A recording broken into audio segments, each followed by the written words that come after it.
There's been a lot of talk on the interwebs lately about bass solos and bass soloing, and today I thought I would give you 5 tips that will help you to step up your soloing game. Let's do this.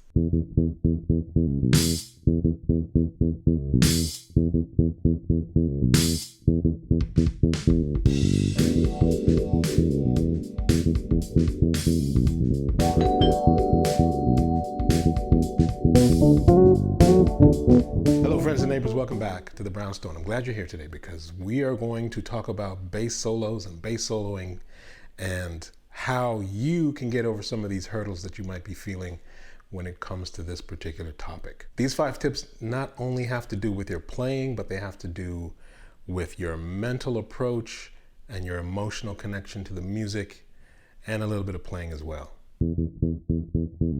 Tip number 1 is to take the pressure off. When we think about bass solos, it immediately puts us in this mind state where suddenly we have to be so much better than everyone else in the band. We got to be the best thing on stage for like 2 minutes. Don't think of it that way. For me, I really look forward to playing a bass solo because I think of it more as a composition. Not only do I think of it as a composition, but I also think of it as an opportunity to tell a story. Whenever I'm called upon to play a bass solo, the first thing that comes to mind is how do I make this the most musical experience for everyone in the room? If I play a bunch of fast pentatonic bass licks, then the only ones who are going to remember that at the end of the gig are the bass players. But I want everyone in the room to have the same musical experience. So I'm thinking about ways to melodically connect my lines so that they tell a story. There is a motion that happens, a compositional arc that comes to a certain point where there's like a climax to the story, and then it resolves itself in a way that leads me back to being the bass player in the band, and I can just hold down the bass line and set the groove for the rest of the band after the solo. How do I do that? That leads me to tip number 2. Tip number 2 is all about patience. Something we as bass players, especially when it comes to soloing, do not have. Space is the place. One of the things that I like to do when I practice is I try to compose.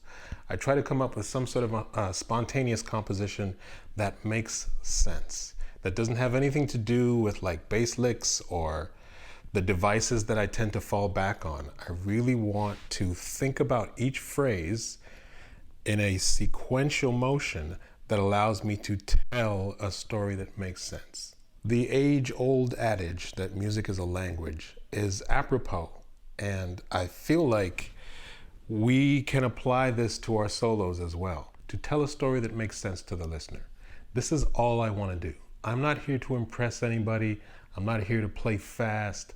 I'm not here for the musicians in the audience. I want everyone to have the same experience. So I try to practice that by thinking of coming up with just like one line or one sound or even one note, and constantly trying to answer the question, what happens next? What do I hear after that?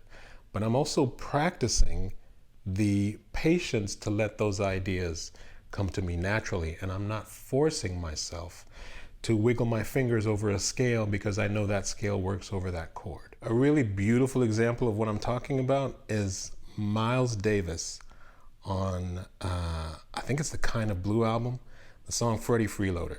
The trumpet solo on that song is the epitome of what I'm talking about. All of the phrases make sense. There's nothing flashy, there's nothing like fast, but every single phrase makes sense. And it's just the perfect solo. And it's been a real inspiration to me to allow myself to learn how to play slow. There was a time not too long ago when a certain bass player hit the scene and he was like the fastest, still is one of the fastest bass players out there. He's phenomenal, but everyone wanted to do that. And I thought, if everyone's gonna go over there, I'm gonna go over here. I'm gonna learn to play slow. And in doing that, it allowed me to understand space, patience, allowing the music to flow more naturally, and not forcing myself to play something just because my fingers happen to fall into a certain shape. I want to really be able to hear what I'm going to play. 1, 2, 1, 2, 3.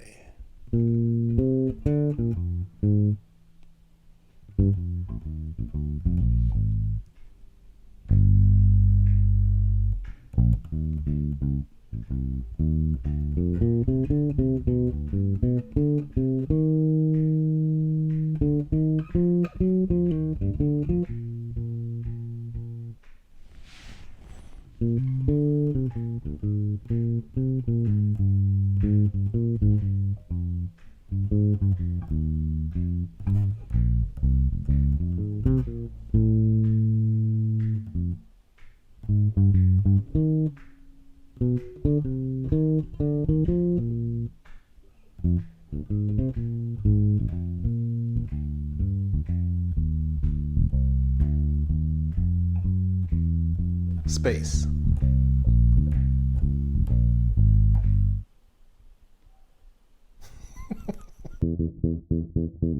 Tip number 3 is very important. I want you to learn melodies. Learn your favorite melodies and try to understand the inner workings of those melodies. In other words, how they work intervallically with the key, what scale you're using to play that melody, how the rhythm works, how you can use the phrases of the melody to understand how it's constructed, and the emotional connection. How does that melody make you feel when you're learning it, or even just when you're listening to it? If I can learn the melody of my favorite Stevie Wonder tune and understand why it hits me so hard, then maybe I can take some of that information I've learned from that melody and give that same feeling to somebody else. So I urge you, maybe write down 3 songs that you really love and just try to learn the melodies of those songs. Tip number 4 is a bit controversial. I've heard people advise bass players not to do this. Those people are wrong, objectively. Tip number 4 is to learn sequential patterns. Trust me on this. A sequential pattern, let's say I take a C major scale.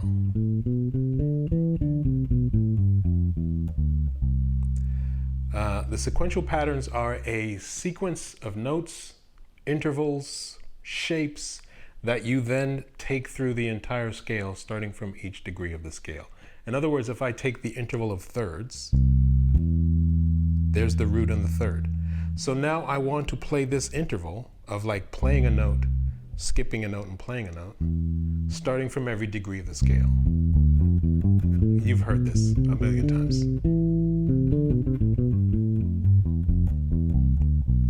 But here's the thing about that.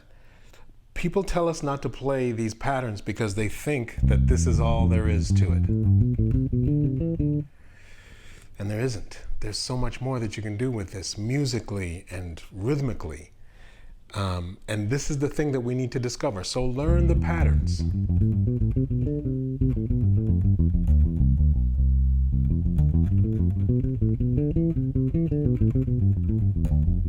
Learn the patterns. Learn all of them. And then once you have those patterns under your fingers, then you can really make music with them. One of the patterns that I played was an alternating pattern of thirds. This is a really beautiful pattern. Like even if I just played something like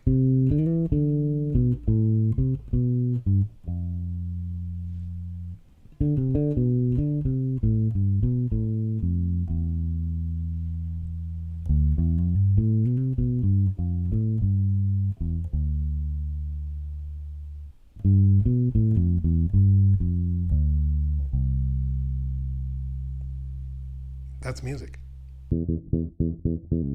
All right, if you thought tip number 4 was controversial, tip number 5 might make you mad. Tip number 5 has to do with the pentatonic scale.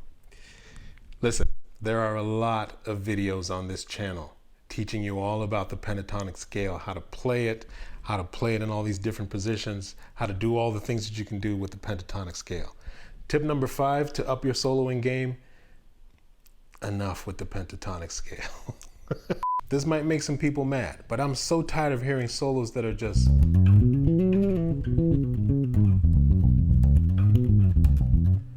what song are you playing? Seriously. There, of course, are ways to use the pentatonic scale that are really beautiful and really musical.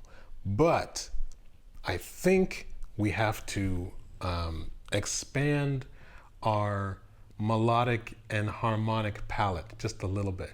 Even if I just add one note to the pentatonic scale, it might make things a little bit more interesting. So here, what did I play? I played, so basically, that's E major pentatonic. But if I play E major pentatonic and add just the major seventh, that's all. It doesn't have to be complicated. There, I can open things up a little bit more and play things that don't necessarily have to fall back on this, that kind of idea. So if I play,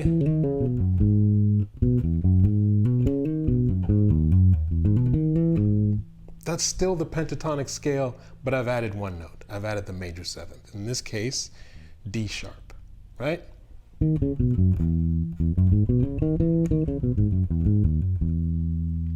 That's it. There's a lot to consider in these 5 tips, friends and neighbors, and I hope that you do consider them. I hope that you work on them, try to get into the idea of telling a story and moving beyond the pentatonic scale. I know that's hard for a lot of people, but I'm telling you, if you can get beyond that idea, those 5 notes, then it'll keep you from sounding like every other bass player on Instagram. You know what I'm saying? You know what I'm saying. Friends and neighbors, I'm going to leave it there. It's a lot to consider in these 5 tips, and I hope that you do. I hope that you do consider them, practice them,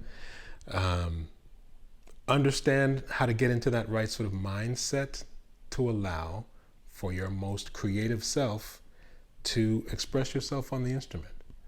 And if you like this video, do me a huge favor. Give it a like. If YouTube sees that you have liked the videos on this channel, then those videos get pushed out to a wider audience. And then more people get to experience and maybe get inspired to be put on a path to allow themselves to be the best players that they can be. That's all I want. I just want people to understand this information and maybe have it help them to become better musicians, the musicians that they're aspiring to be. That's all I'm looking for here. So once again, I thank you so much for visiting me in the Brownstone, and I look forward to seeing you in the next video. Peace.